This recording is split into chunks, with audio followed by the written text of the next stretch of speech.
یہ جو فلسطین کا پورا قضیہ ہے، 70 سال ہو گئے ہیں، آپ کو کیا لگتا ہے کہ اسرائیل کو بسانے میں، یہودیوں کو یہاں لانے میں یونائٹڈ نیشن کا، امریکہ کا پورا کردار تھا؟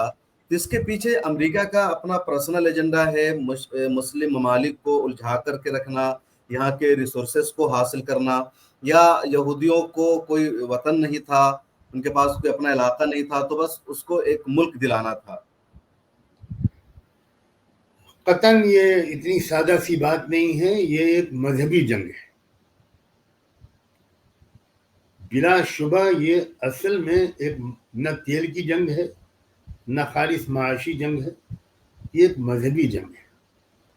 میں آپ کو لے کے چلتا ہوں 1897 کی طرف، جبکہ پہلی مرتبہ سوئٹزرلینڈ کے شہر باسل میں ایک زائنسٹ یہودی ہیرڈزل نے ایک کانفرنس کی تھی بین الاقوامی، اور اس نے پہلی مرتبہ پوری دنیا کے یہودی تاجروں کو اور تھنک ٹینک کو جمع کر کے اس پر آمادہ کیا تھا کہ یہ جو تمہارا عقیدہ ہے کہ کوئی آئے گا اور وہ ہماری کھوئی ہوئی سلطنت ہم کو واپس دلائے گا، یہ غلط عقیدہ ہے، ہمیں اس کے لیے خود کوشش کرنی ہوگی۔ بالکل جیسے مسلمان انتظار میں ہیں، ویسے ہی یہودی بھی انتظار میں تھے، اور پوری دنیا کے مختلف ملکوں میں تتر بتر ہو گئے تھے۔ اس یہودی لیڈر نے اپنی قوم کو اس پر آمادہ کیا اور دلائل سے ثابت کیا کہ یہ غلط فہمی ہے اور یہ تورات کے تلمود کی غلط تشریح ہے، ہمیں خود کام کرنا ہوگا۔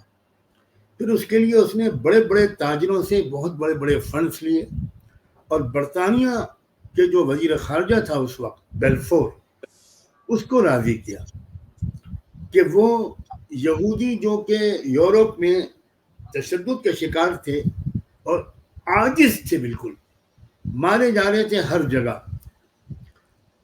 تو ان کو ایک سکون کی جگہ کی تلاش تھی۔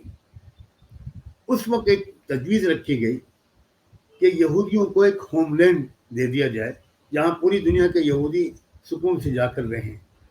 اس کے بارے میں پہلے تجویز آئی یوگنڈا کی کہ وہ دے دیا جائے افریقہ کے ملک میں، ایک آدھ ملک کا اور خیال آیا، لیکن اس کے بعد بالآخر اس نے اس پر راضی کر لیا حکومت برطانیہ کو۔ اور یہ بیلفور جو فارن سیکریٹری تھا برطانیہ کا، یہ خود یہودی تھا، اس نے دراصل اس میں بڑا کلیدی کردار ادا کیا کہ نہیں، فلسطین میں ان کو لے جا کر بسایا جائے۔ پھر برطانیہ کی پوری حکومت کی پوری طاقت اس پر لگی اور وہاں فلسطین میں زمینیں خریدنی شروع کی گئیں۔ یہودی تاجروں نے بہت مہنگے داموں پر فلسطین کے غریب کسانوں سے ان کی زمینیں خریدی گئیں۔ یہاں پر آ کر آپ کو اندازہ ہوگا کہ مال کی محبت کیا چیز ہے۔ مفتی امین الحسینی ایک بڑے قائد تھے، میں نے ان کو دیکھا بھی ہے، اور میرے والد ماجد حضرت مولانا محمد منظور نعمانی اور مفکر اسلام حضرت مولانا ابوالحسن علی ندوی، ان دونوں کا وہ بہت احترام کرتے تھے۔ مکہ مکرمہ میں نے براہ راست ان کو سنا ہے کہ وہ اپنی پوری داستان سناتے تھے کہ میں فلسطین میں کھیت گاؤں جاتا تھا خچر پر بیٹھ کر، اور فلسطینیوں کو سمجھاتا تھا کہ زمین مت بیچو، یہ زمین مت بیچو، یہاں تمہارے دشمن آ کر بسیں گے اور تمہارا گلا کاٹیں گے۔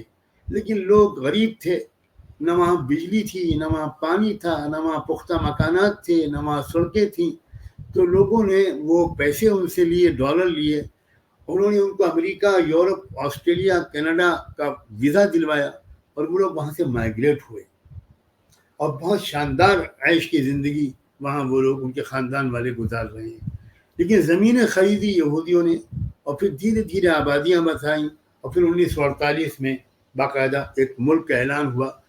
اعلان ہوتے ہی 11 منٹ کے اندر، آپ غور کریں، 11 منٹ کے اندر امریکہ نے اسرائیل کو ایک الگ ملک کے حیثیت سے تسلیم کر لیا۔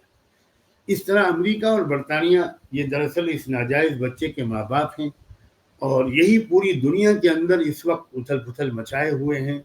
اور ظاہر ہے کہ اب جس رخ پر حالات جا رہے ہیں، وہ حالات یہ بتا رہے ہیں۔ ابھی امریکہ میں جو طوفان آیا، امریکہ میں جو قہر الہی آیا، وہ بتا رہا ہے کہ کس رخ پر اب حالات جائیں گے. تھوڑے دن کی بات اور ہے, انشاءاللہ پہیا الٹا چلنا شروع ہوگا. انشاءاللہ. ملت ٹائمز کو جاری رکھنے اور مضبوط بنانے کے لیے ہماری آرتھک سہایتا کیجیے. یہ ایک آزاد میڈیا ہاؤس اور کمزوروں کی آواز ہے. آپ ہمیں دیکھیں, سنیں, پڑھیں اور ہر مہینے زیادہ نہیں صرف 100 روپے سے مدد کریں. ڈیٹیلز ڈسکرپشن میں موجود ہیں.